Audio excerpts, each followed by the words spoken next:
Bamako greeted Samba not with fanfare, but with heat, noise, and the gritty scent of survival. The smuggler dropped them off in a neighborhood known only as the ghetto, a place where dreams waited in limbo. The room Samba entered had no beds, just worn-out mats and cardboard. At least 20 young men crowded in, their skin sticky with sweat, their spirits dancing between boredom and anxiety.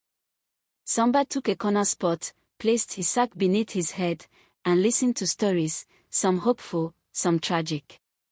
Malik was there, sharing tales of those who'd made it to Spain, of WhatsApp calls from friends flaunting euros and jackets. But every hour felt like a day. The smuggler promised the next leg would be soon, but days dragged on with little food and no certainty. It was here that Samba first tasted waiting, not the patient kind, but the kind that gnawed at your courage. Samba borrowed a smuggler's old phone one evening. With trembling hands, he dialed his mother's number. The call connected. Her voice on the other end cracked with emotion, half joy, half pain. She had not heard from him in weeks and feared the worst. Samba told her he was in Bamako and safe, though the word safe felt like a lie. He left out the hunger, the crowded room, the uncertainty. His mother's voice was enough to break something inside him, but he held it together, pretending all was well. When the call ended, he sat silently by the wall, the tears he had swallowed now rising behind his eyes.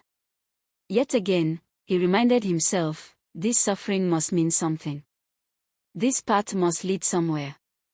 The price of hope was steep. The call came at dawn. The smuggler's voice was sharp, move now. Samba, Malik, and 20 others packed into the back of a Toyota Hilux.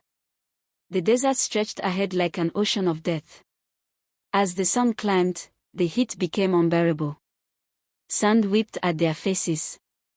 Their water bottles were few, their breaths, dry and shallow. Hours turned into days. Some grew weak. One boy collapsed and was left behind, his cries swallowed by the wind. The driver never stopped. In that sea of endless sand, Samba discovered a new version of fear, a silent, slow kind that crept into the bones. But even amid despair, they sang. Traditional Mandinka songs of home, of strength, of ancestors. Samba held on to that rhythm, using it to fight the silence of death that surrounded them. They reached what the smuggler called the point, a makeshift stop in the desert, once a village, now a ghost town. Skeletons of buildings stood like memories, hollow and cracked. Scattered around were signs of those who came before, cracked sandals, worn-out clothes, and empty water bottles with European brand labels. Samba walked through the ruins with a chill crawling up his spine. Malik found a shoe, small, pink, likely from a child. It was a graveyard of dreams. They were told to rest while the next smuggler arrived. That night, they lit a small fire and sat in silence. Some boys wept.